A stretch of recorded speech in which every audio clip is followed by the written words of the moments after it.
नमस्ते मित्रों, कैसे हैं आप सभी? आशा करती हूँ आप सभी स्वस्थ प्रसन्न होंगे, खूब मन लगाकर पढ़ रहे होंगे। आपका मेरे चैनल साहित्य सफर में हार्दिक स्वागत है। तो जब आप अकेले होते हैं, कहना चाहती हूँ कि सफलता में आप अकेले ही होते हैं, कोई आपका साथ नहीं देता। साथ देने के लिए लोग तब आते हैं जब आप सफल हो जाते हैं।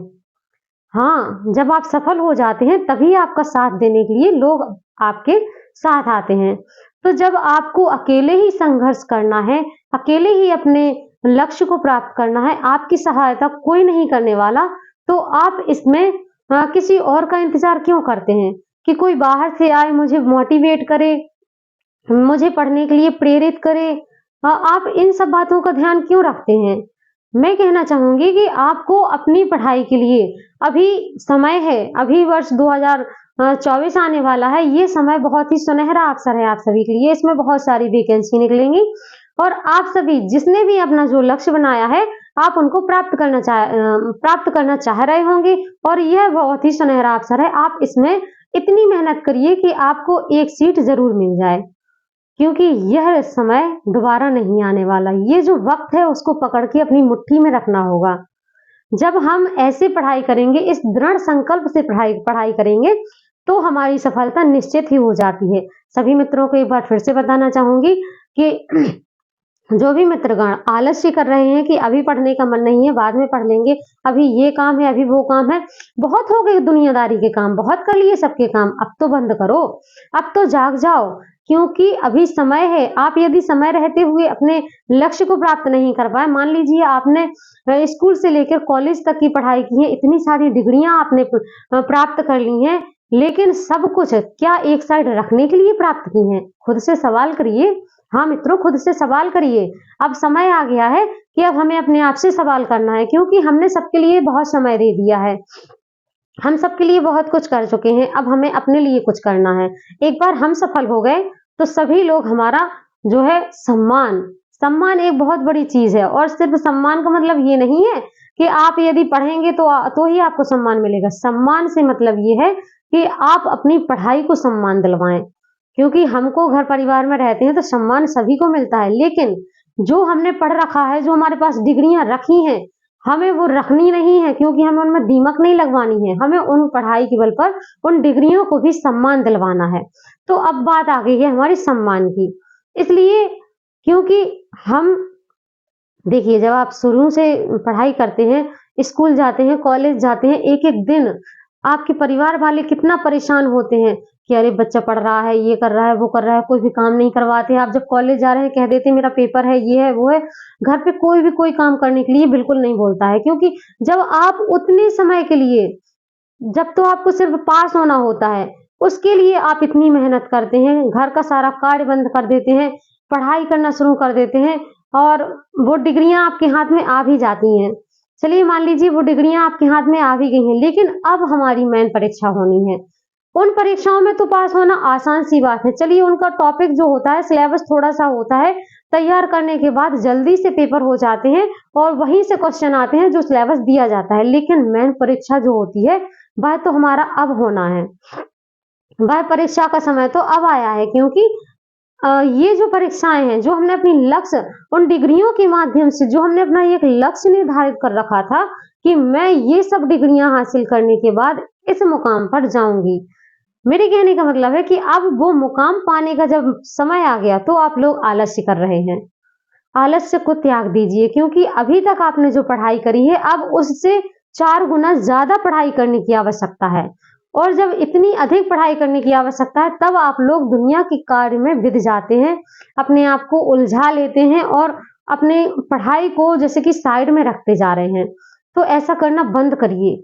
सबके लिए समय दे दिया है आपने, सबके लिए कार्य कर लिया है, सबकी बातें सुन ली। लेकिन अब आपको क्या करना है, आपको सिर्फ़ पढ़ाई के लिए समय देना है। अपना सारा समय आप पढ़ाई में लगाइए, माना कि और भी कार्य होते हैं, आप उसके लिए एक निश्चित समय सीमा बना लीजिए, जैसे कि कहते हैं टाइम टेबल।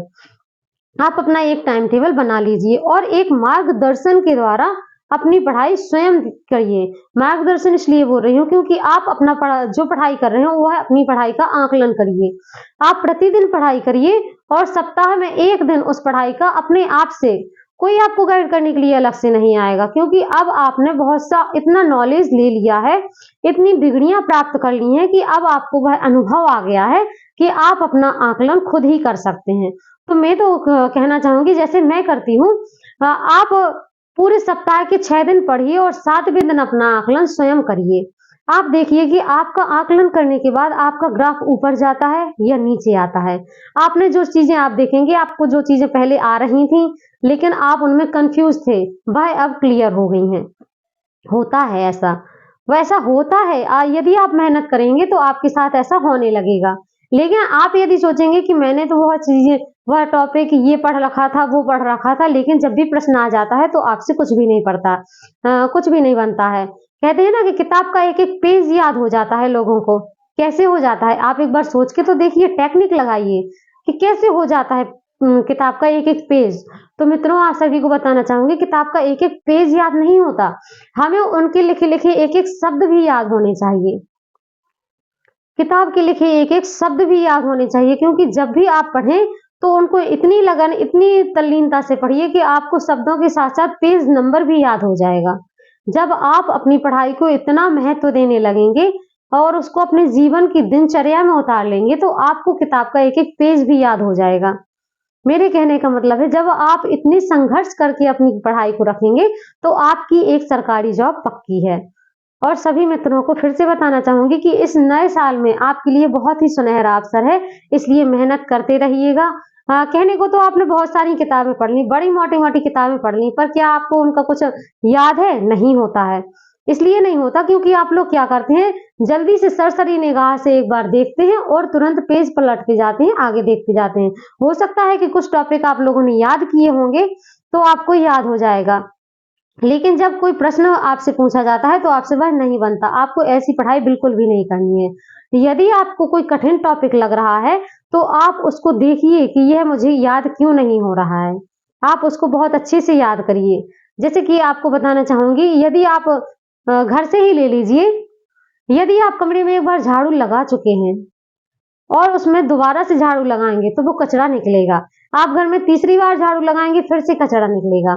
ऐसे ही पढ़ाई में भी होता है। आप यदि एक बार पढ़ेंगे तो आपको थोड़ा सा याद होगा, पीछे का सब कुछ भूल जाएगा। दोबारा याद करेंगे तो और ज्यादा याद होगा, तिबारा याद करेंगे तो तीसरी बार और ज्यादा याद होगा। इस प्रकार से जो कचरा होता है, जो हमारे मन में जमा रहता है, वो पढ़ने के माध्यम से हमारा बाहर निकल जाता है। इसी प्रकार आपको पढ़ाई में लगे रहना है और अपने लक्ष्य को प्राप्त करना है। मेरे द्वारा दिए गए मोटिवेशन से आपको यदि थोड़ा सा भी मोटिवेशन मिलता है तो आप मेरे वीडियो को लाइक सब्सक्राइब जरूर करके रखें। सभी मित्रों से निवेदन है, नए साल में नई सोच के साथ में नए तरीके से पढ़ाई करिएगा। इस पढ़ाई से ही हमें नया सम्मान, नए पद और प्रतिष्ठा मिलने वाली है। जी हाँ मित्रों, पढ़ाई में बहुत ताकत होती है, इसी से हमें सब कुछ मिलने वाला है। तो जो हमारे लिए नई दिशा का आवाहन कर रहा है, हम उससे दूर क्यों भागते हैं। चलिए मिलते हैं, बातें बहुत लंबी हो जाएंगी, वीडियो बहुत बड़ा हो जाएगा अगले वीडियो में। आज के लिए इतना ही।